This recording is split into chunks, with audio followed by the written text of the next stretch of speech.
I learn that lesson and I get back up and I try again. And that's going to happen with whatever sport you do. Like, you're going to have moments where you feel like that you can't go anymore, you can't do it anymore. As long as you can learn those lessons, and take the little wins as well, especially in moments like that, and that helps me love to do what I do, and it's helped me compete at the Olympics. So. Welcome, Jesse, to the D8 Training Podcast. We're so excited to have you on this show. We're watching you and supporting you throughout your whole Olympic journey. And when you were in the final and we were cheering you on, both my kids were asking, can you get Jesse on the podcast? Can you get Jesse on the podcast? I was like, sure, we'll find a way. Congratulations on the Reset Olympics. You're the first South Australian gymnast to ever make the Olympics. And I think you're helping take gymnastics to a whole new level here, which is fantastic. How was the Olympics? As I've said to most people, it's a dream come true. As a 6-year-old, that's when I started gymnastics. Like, you only dream of situations like that, and you dream of being on that stage at a pinnacle event like the Olympics. So to be able to call myself an Olympic finalist, let alone just an Olympian, is, I still can't comprehend it. I can imagine it being amazing, and all your hard work and dedication paid off. So what was the highlight for you? What just made the Olympics so incredible? Yeah, it's got to be just stepping out there during the Olympic final, just like the crowd going crazy pretty much, and then just looking up and seeing my name and my shot of myself on the screen. It's just, that's a moment that I'll remember forever. Now when I think back of that, I just feel proud despite not having the best final performance. But yeah, and it makes me excited for the next one. Did you feel like you need to pinch yourself to make sure it was real? Yeah, like I just go back through my phone sometimes and just have a look at, all the videos and photos that I took while I was over there, and I just still got to pinch myself to make sure it's real. Was there anything that surprised you or disappointed you with the Olympic experience?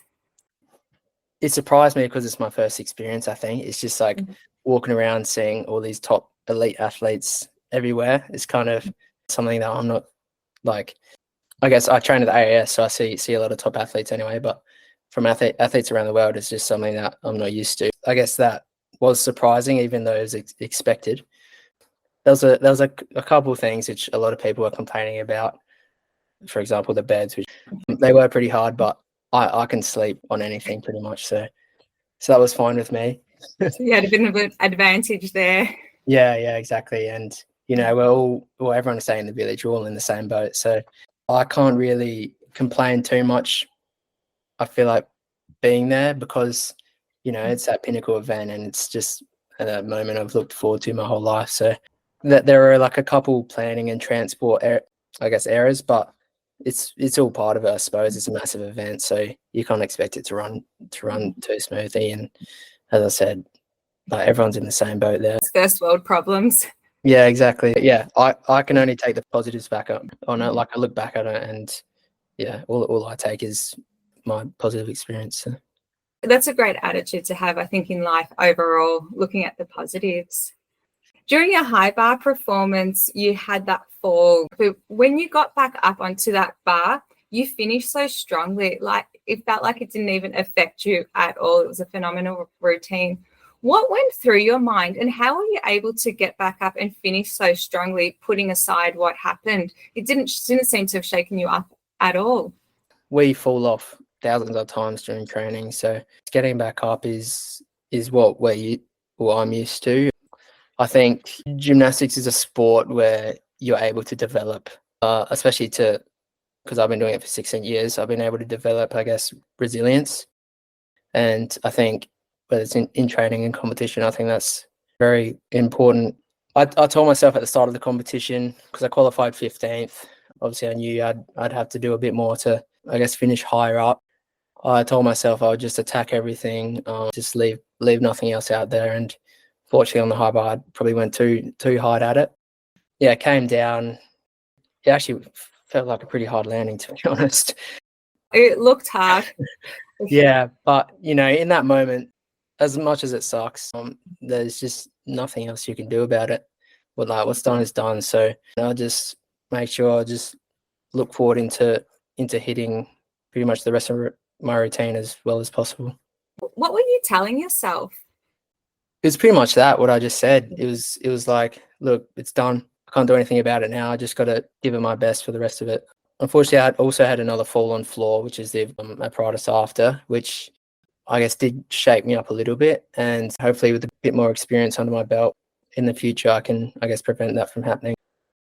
The last apparatus was the pommel horse, which is my best one and also the one that I probably feel the most pressure on because it is my best. So in my head before that, I was like, let's finish on a good one. No matter what's happened in the comp so far, like I've given my all, and the best I can do now is just give my all again. That pommel horse was a standout. You did phenomenal. You got quite a high score too for it. Yeah, thank you. I think it was close to my international PBs. To do that at a benchmark event is pretty special. Definitely. Well, you handled the whole Olympics like a pro. And I know watching gymnastics, as I mentioned, my daughter does it, and then just seeing it, if she's fallen off the beam or if her friends do, my heart sinks for all of them. I think I age a few years, but you never would have known it with yourself. You got up and you just handled it like a true professional. And I guess that's why you've already achieved such incredible milestones in your gymnastics career. So you're 2022 and 2024 Oceania champion, 2022 Commonwealth Games, and multiple national titles there. And I feel like your journey's just beginning. You're 21 and so much ahead of you. What has been your career highlight so far? It's got to be the Olympics, being that pinnacle event that you strive for. I guess also because I had to get shoulder surgery as well after the Commonwealth Games, and having to pull out of a few finals from there as well. I think that's helped me learn a lot, and I'm actually, I guess, so that was in 2022. I'm proud of myself for being able to recover. It took about a year recovery, and then I guess qualify and compete at the games after that. Not only like being there competing at the games, but I guess going through that whole experience, I think, is my counts towards that highlight. Yeah. When you overcame that shoulder injury, what did you need to do to recover, and what kept you going? So it was at a point where I had a goal at the end, which was to qualify for the Olympics. So pretty much working towards that goal, as slow as it was, as tedious as it was, at least there was, I guess, a light at the end of the tunnel. So yeah, that's what kept me going. And obviously the support from my mates, physio, doc, and my coaches, and also my family and friends as well back home. Like, it all means a lot. And you, especially through times like that, when sport is pretty much my life, and then having that break off of it, having people to fall back on and to talk to is extremely important. How have your coaches and mentors supported you throughout your whole gymnastics journey? I've had a few coaches. A lot of the guys I train with now as well are guys that I looked up when I was like a junior coming up as well. So their support's like incredible. We spend 30 hours a week in the gym together. So we're at that point, we're pretty much family, and like we're all really good mates, which does really help. And you can just trust them pretty much with anything, like whether it's advice in the gym or life advice. We do have a tight connection, all of us, which I think has helped me to get to where the point I am now. Teams are quite important. If you have that right support network, they can really bring you up and help you achieve your goals too. But I think that's incredible. You had the shoulder injury after the 2022 Commonwealth Games, and you were able to qualify and make it into the Olympics. So congratulations on that. Thank you. How many hours do you typically train a week? Usually, especially leading up to competition, it's around 30 hours a week. And that's including training in the gymnastics gym, which is a lot of skill work and a bit of, I guess, technical strength work. And then there's also in the weights gym, which we do 3 days a week. And that's pretty much working on things. But I'm lucky enough to have the strength coach here, and he helps us out. We do all these weird strength moves and specific strength moves, and he's actually very innovative with the stuff we kind of can do in the gym with that. So that's very good to have. That's not including those 30 hours, aren't including that, obviously, recovery and physio and all that. Gym's pretty much a strength sport. Like, to be able to hold yourself up on the bars, the pommel horse, do what you do on the floor, it takes a lot of strength. So you do strength and conditioning classes on top of what you do in the gym. Yeah, so I only just started doing the strength in like the weights gym pretty much since I moved up to Canberra, which was in 2021. It's not so necessary because you can actually do a lot in the gymnastics gym for us, but it's just that extra little bit that you can put in, and for me it's so far it's paid off. Yeah. So do you wish you started the weights training earlier? I don't think so. I think it's important to let your body develop the way it should be. We did enough strength training in the gymnastics gym, which is mainly just body weight stuff, but I think we did enough of that anyway to be strong enough to do what I needed to do. What does recovery look like for you? So about 3 days a week we'll do hydrotherapy, so in the cold pools in the spa, although sometimes I do struggle to get into the cold pool. I will say. How long do you stay in there? Well, it depends how sore I am. If I'm really sore, I just suck it up and I know I need to go in there, so probably around 6 or so minutes, and then you can just contrast as well when you're not feeling so sore. I see the physio once or twice a week. I'm usually carrying some sort of niggle at all times, so that's always helpful. We get a massage as well once a week. We do have a dietitian up here in Canberra as well, which I see occasionally. For me as well, food is a big one. Making sure you refill the tank and refuel the body as well. So what does a day of food look like for you? So what do you eat for breakfast, lunch and dinner and snacks? So brekkie, I would do, changes, but I'll just say recently I'd just go like porridge, some frozen berries and like a bit of honey on top. And then I have my morning coffee, which I did miss in Paris. Coffee's not as good as there as it is in Australia. Well, we actually did have a barista there, which was nice. It's not the same as just Australian coffee. And then after training, I'd have a little, nut bar or something just to get a bit of protein in. Then I'd come back home, probably make some eggs, tomatoes, a bit of ham and on bread as well. So that's my lunch. And then we go to training again. And then I'll have little snacks. We have fridges full of, like up and goes and chalky milks and stuff. So I have something like that afterwards. And then I'll just have dinner after that. And what's for dinner? Is it like protein, meat or? Yeah, well, I'm celiac as well. I try to cook myself. My go-to is usually spaghetti bolognese. It's because it's easy and, it does the job. I would always try and put a bit of protein and like carbs in there just to, meet those needs.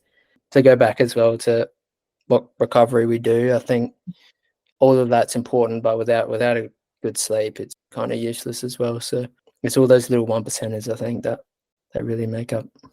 And it seems to be a common theme. I've spoken to a few athletes that were in the Olympics or represented Australia, and they want two key ones is sleep and hydration. Did you do there's a hydrotherapy and some of the other recoveries before you went to Canberra? Like, what would you do when you're in South Australia training? We would do it twice a week, I think. So our coach doesn't come along here just because it's on site at the AAS, but our coach would go with us just to the Sassy pools in Marion. And he would make sure we do 10 minutes in the cold. I find it's all in the breathing. The first 30 seconds are the hardest. Yeah. And then once you settle, it's fine. And then it's don't move, because as soon as you move that water. You also got to try and distract yourself. Otherwise 10 minutes feels like a lifetime. I think 3 minutes has been my record, and that's plenty. Now, how has your family supported you throughout your gymnastics journey?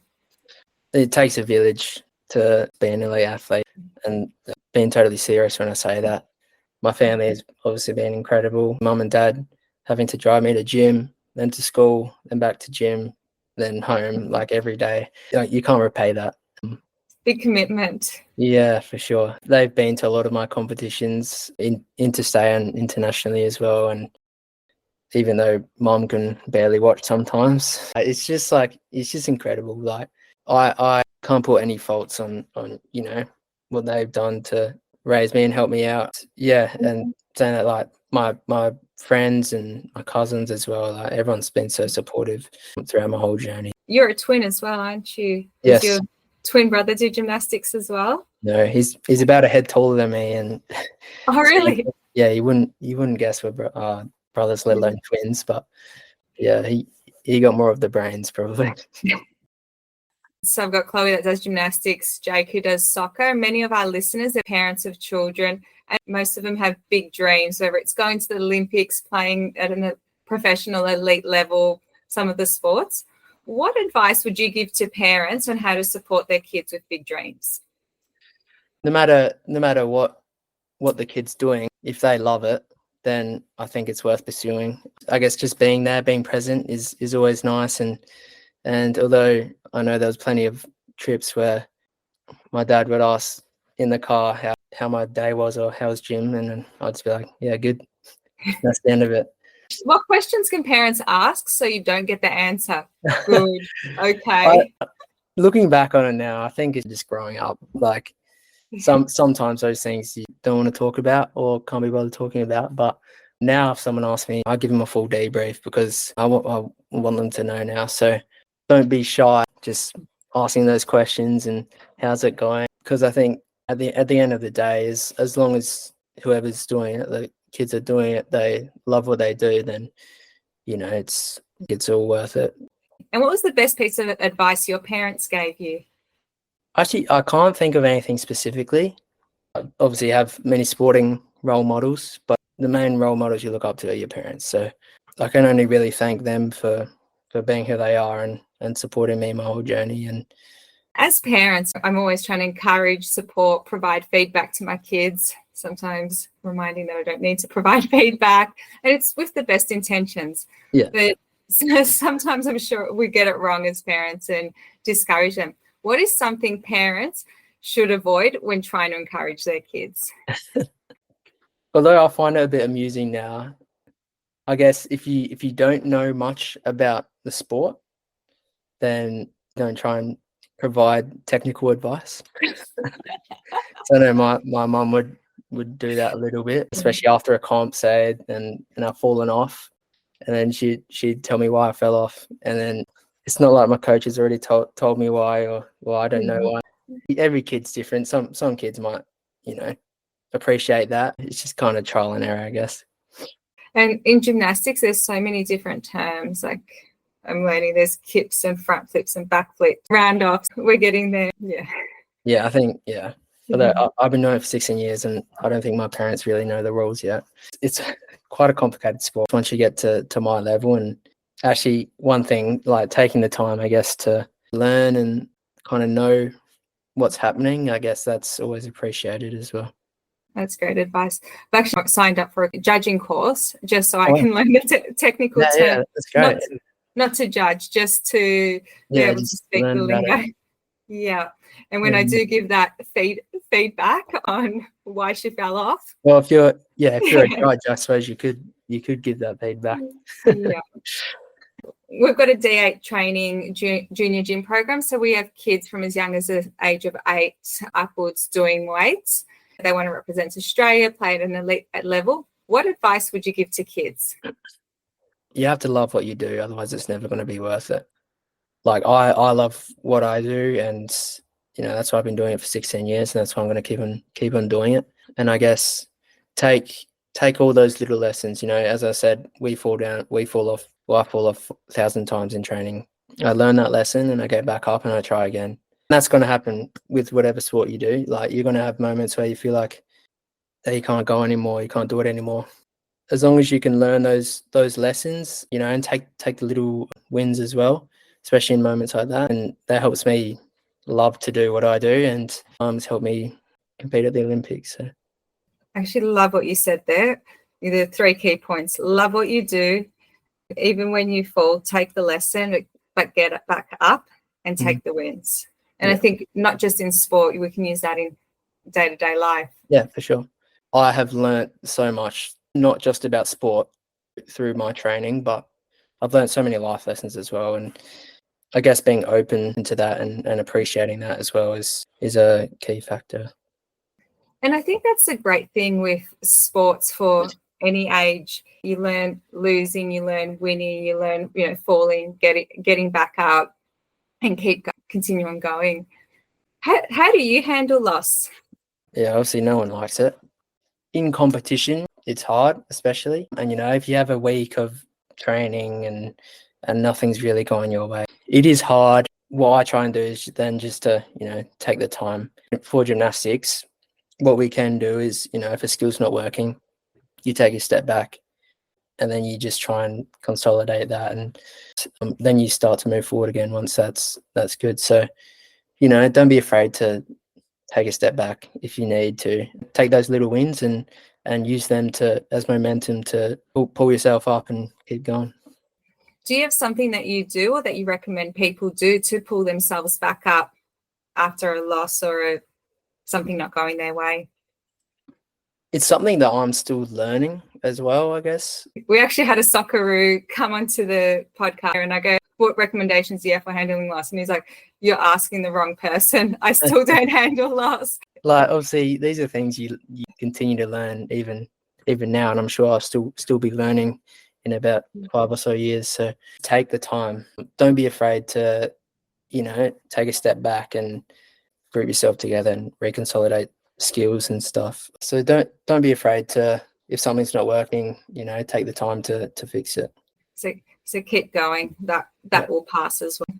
Now, we spoke a bit at the start before we started recording about gymnastics and the importance, why it's a foundation, for all kids. Why do you recommend that every child does do gymnastics?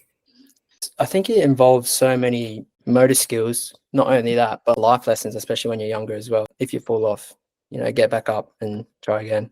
And then obviously there's a lot of just general like strength, coordination, flexibility that's involved in it. And I think from that, you can stick with gymnastics, or I feel like it's just a great pathway to pretty much any other sport. I completely agree with you there. My son did do gymnastics to start with, and then when he went into play soccer, they were able to pick up immediately he had done gymnastics because he had that balance, that coordination, which flowed on to dribbling the ball, his running, and just being able to hold himself from that strength. Yeah, it's just a great fundamental sport for young people. What did inspire you to do gymnastics and continue it on? So I originally started at kinder gym when I was about 3 or so. And then from there, when I was about 5 or 6, my parents enrolled me because I just was full of energy and for some reason I could do the splits. Anything to tire you out, hey? Yeah, exactly. And there was also a tryout at my school. And when I was about, I think, 6, that's what put me in the high performance program because they were doing talent identification. From there, I've just kept going and I just love it. Like, I love it's competitive. It, again, what it's done for me is give me so many life lessons and lessons in sport as well. It's, I'm forever grateful for getting started in that. What are your future goals and aspirations with gymnastics? My eyes are set on the next one. So LA in 28. For that one, I want to try and qualify a men's team. I've had the solo experience now, and being there with the girls who had a team, like, I just think it'll be so much better to share that experience with your mates. So that's my main goal, and then after that, the eyes are on a medal next time. So yeah, we'll see. I reckon you can get there after your performance in Paris. And definitely see that happening. And where can people follow your journey and stay up to date with all your latest achievements and what you're doing? Yeah, so most of that's through probably my Instagram, which is Jesse.more_. I'll add that to the show notes as well. Yeah. And then, feel free also to follow Gymnastics Australia if you're new to gymnastics or if you want to get involved. And I highly recommend everyone jumping on Instagram and checking Jesse out and just seeing your performances and videos and what you've got up there. It's the other day I got lost for, I think, about half an hour just looking at your performances. They were phenomenal. Thank you. One last question to finish up. What does dominate mean to you? Dominate. Yeah. Being true to yourself and performing to the best of your ability and, just having a crack and having a go and trying your hardest. And I love that. And I love how it's all about you dominating and about your great answer. Yeah. Thank you, Jessie, so much for coming on today and joining us. You are truly one of the most insightful and amazing 21-year-olds that I've ever met. I know this episode will be amazing to anyone that's listened, and you've definitely exceeded my expectations. So I'm so glad that my kids kept encouraging me to get you on the show. Thank you. Your wisdom, maturity, your whole approach with sports and your gratitude has blown me away. I wish I was like you when I was your age. Well, thanks so much. It's been a pleasure. Thank you. And I look forward to watching your journey, especially at the next Olympics. I know you'll be there, and hopefully we'll have that men's team as well together, and it will just bring up gymnastics overall for Australia. Next time you're in Adelaide, we'd love to have you stop by the gym and say hello. So thank you. I'd love to do that. Great. To all our listeners, thank you for tuning in. I won't even ask if you got value from this episode because I know you did. Please share the episode with someone who could benefit from Jessie's wisdom, and don't forget to subscribe and like the show. Your support allows us to bring such valuable content and guests like Jessie to the show. Until next time, go out there and dominate your life.